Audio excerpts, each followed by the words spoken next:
Good morning बच्चों। आज हम लोग एक नए अध्याय का अध्ययन करेंगे जिसका नाम है व्यापारिक कार्यालय में श्रम व समय बचाने वाले यंत्र। आप सभी किसी न किसी कार्यालय में गए होंगे, बैंक में गए होंगे, किसी संस्था में गए होंगे और वहाँ आपने देखा होगा कि कार्यालय में जो काम करने वाले बाबू होते हैं, जो लिपिक होते हैं, उनके पास तरह तरह की चीज़ें होती हैं, मशीन होते हैं जिससे वो काम अपनी आसानी से कर लेते हैं।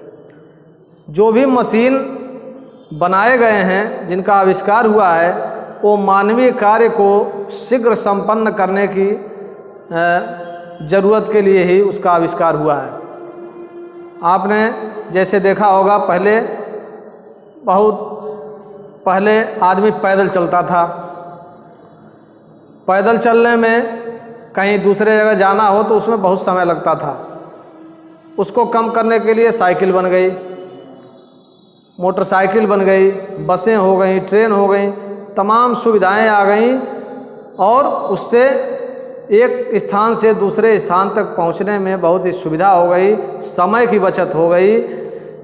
इसी तरह से कार्यालयों में भी पहले हाथों से काम होता था। हाथ से काम करने में समय ज़्यादा लगता है, लेकिन वही काम अगर मशीनों की सहायता से किया जाए तो उसमें समय की बचत हो जाती है, श्रम की बचत हो जाती है। और ये दोनों चीज़ें कार्यालय के लिए बहुत ही आवश्यक हैं, क्योंकि कार्यालयों में बहुत सारे काम होते हैं जिनको करने के लिए अगर केवल मानव से कराया जाए तो समय बहुत ज़्यादा लगेगा।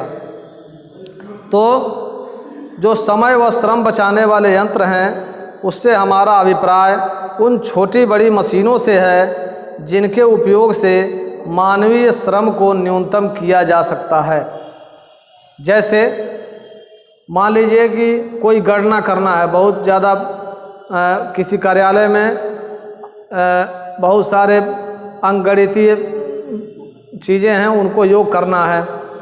अभी अगर आदमी एक योग करे तो आदमी को योग करने में उसको कई घंटों लग सकते हैं, लेकिन उसके लिए अगर हम कैलकुलेटर का प्रयोग कर लें तो कैलकुलेटर बहुत ही कम समय में आपका योग दे सकता है, योग करके दिखा सकता है। तो इस तरह से कार्यालयों में बहुत सारी मशीनों का प्रयोग किया जाता है। श्रम व समय बचाने वाले यंत्रों का प्रयोग करने से व्यापार का जो कार्यालय होता है उसमें एफिशिएंसी आती है, समय की बचत होती है, श्रम की बचत होती है, ज़्यादा लोगों को रखने की ज़रूरत नहीं पड़ती है, कम लोगों में ही ज़्यादा काम हो जाता है। यही सब इसके लाभ हैं। अगर आप इसमें देखेंगे कि श्रम व समय बचाने वाले यंत्र क्या हैं, तो कुछ प्रमुख यंत्रों को हम आपसे बता रहे हैं। बुक में आपकी सारी चीज़ें दी हुई हैं, इसको आप पढ़ेंगे। सारा आपने देखा भी है, कोई नई चीज़ नहीं है। जैसे छेद करने वाली मशीन आपने देखा होगा, फाइल में हम कोई कागज़ लगाते हैं तो उसमें हम छेद करते हैं। टैग लगाने के लिए वो छेद करने वाली एक मशीन आती है, उससे हम छेद कर लेते हैं, उससे हमारे समय की बचत हो जाती है, श्रम की बचत हो जाती है। इसी तरह से तारीख डालने वाली मशीन, जहाँ व्यापार में बहुत सारे पत्र आते हैं, पत्र जाते हैं, ऐसे व्यापार में तारीख डालने के लिए बार बार पेन से आपको लिखना पड़ेगा। यदि इस मशीन का प्रयोग किया जाए तो आप जैसे मुहर लगाते हैं वैसे ही आप मुहर लगा दीजिए, तारीख छपता चला जाएगा, प्रत्येक पत्र पर कोई दिक्कत नहीं होगी, समय की बचत हो जाएगी। इसी तरह से संख्या डालने वाली मशीन होती है। बुक आपने देखा होगा, बुक पर पेज नंबर पड़ा होता है। पेज नंबर अगर एक एक करके डालना हो तो बहुत टाइम लगेगा। अगर उसको मशीन के द्वारा छापा जाए तो बहुत ही आसानी से कर सकते हैं। कागज़ मोड़ने वाली मशीन, मुहर या सील लगाने वाली मशीन, पता लिखने की मशीन, रोकड़ गिनने की मशीन। बैंकों में आपने देखा होगा लाखों लाखों करोड़ों रुपए गिनना है, अगर उसको गिनने के लिए कोई व्यक्ति को बैठा दिया जाए तो गिनता ही रह जाएगा। मशीनों के माध्यम से उसको बहुत ही जल्दी से कम समय में श्रम और समय की बचत करते हुए उन नोटों को गिना जा सकता है। इसी तरह से रेजगारी छांटने वाली मशीन होती है, उसमें अलग अलग सिक्के अलग अलग कर दिए जाते हैं। 2 का अलग हो जाएगा, 1 का अलग हो जाएगा, 5 का अलग हो जाएगा, 10 का अलग हो जाएगा। इसी तरह से फोटोस्टेट मशीन आप सभी ने देखा है। फोटोस्टेट मशीन जब नहीं था उस समय हमको किसी भी प्रलेख का, किसी भी पत्र का कई फ़ोटो निकालने के लिए कार्बन लगा के लिखना पड़ता था। कार्बन में एक प्रति तो सही आती है, लेकिन उसकी दूसरी तीसरी जो प्रति होती है वो धुंधला होता चला जाता है, उतना स्पष्ट नहीं होता है। लेकिन फोटोस्टेट मशीन ने ऐसी सुविधा उत्पन्न कर दी है कि फोटोस्टेट मशीन में कोई भी प्रपत्र आप डालिए और हूबहू वही प्रपत्र आपको चंद मिनटों में छप के बाहर निकल जाता है। तो फोटोस्टेट मशीन ने भी श्रम और समय की बचत की है। कैलकुलेटर आपको बता ही दिया।